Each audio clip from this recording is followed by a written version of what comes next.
আমার এই গাছে কিন্তু 8 থেকে 10টা আম আইছে, আর 10টা আম আইছে। একটা আমার ছেলে খেয়ে গেছে, বাকি দিয়ে আমার রাজকন্যার পেটে গেছে শুরু থাকতে, মানে বিসি হওয়ার আগেই। আর একটা মনে হয় যে বিসি আড়ি হওয়ার পরে একটা খাইছে, আর বাকি দিয়ে আড়ি হওয়ার আগে খাইছে। এই যে আর আরেকটা এই যে এই গাছে আইছে, একটা আমি আইছে।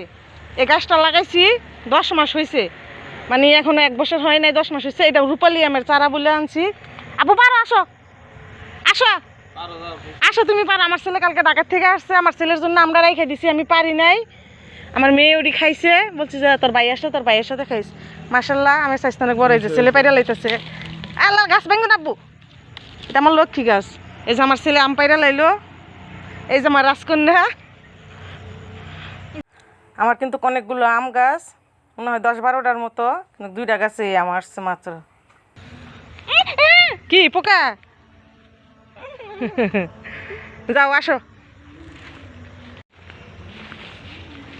দেখেন ঘাসে বাড়ি কি জঙ্গল হয়ে গেছে কয়েকদিনের বৃষ্টিতে। আর একটা ভিডিওতে দেখাইছিলাম যে অনেক ঘাস হয়েছে, তখন ছোটো ছিল, এখন আরও বড় বড় হয়েছে। মানে কি আর বলবো বলেন, এত ঘাস, মানে গর্তে বেড়ে তিয়ান ভয় করে। দেখেন এই যে ঘরের পিছিয়ে সব জায়গায় রে পরিষ্কার করে মানে ইয়ে করা যাবে না, আমরা পরিষ্কার করবো আবার হবে। ভাবতেছি রোদ উঠলে ভালো করে ঘাসের ওষুধ এনে দিয়ে দেবো।